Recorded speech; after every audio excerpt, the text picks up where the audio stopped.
ఈశ్వర నాకు వేదం రాదు, స్మృతులు తెలియవు, కావ్యాలు రావు, పురాణాలు రావు, పోనీ నలుగురిని నవ్వించడం కూడా రాదు, రాజుల్ని పొగడ్డము రాదు, వైద్యము రాదు. కాబట్టి నన్ను ఏమంటారు? పశువు అంటారు. ఈశ్వర నాకు చాలు, నేను పశువుని, నువ్వు పశుపతివి, మన ఇద్దరికీ చాలదాయి అనుబంధం, నన్ను ఏలుకో అన్నాడు.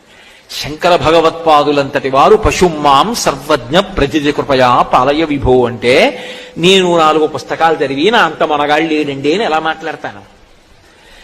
నేను చదవడం మొదలుపెట్టానని గుర్తేమిటంటే, నాకు తెలియనివి చాలా ఉన్నాయని తెలుసుకోవడమే చదువులలోకెల్లా గొప్ప చదువు. చదువులలోని మర్మమెల్ల చదివితి తండ్రి అంటాడు ప్రహ్లాదుడు. అందుకని వినయం వచ్చింది. వినయం ఎప్పుడు వస్తుంది? నాకు ఇది తెలియదంటే వినయం వస్తుంది. నాకు తెలియందేముందంటే అహంకారం వస్తుంది.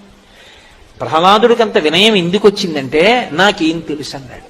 మహాత్ములైన వారెవ్వరూ కూడా నాకు తెలియందేమిటి అనలేదు, నాకేం తెలుసు.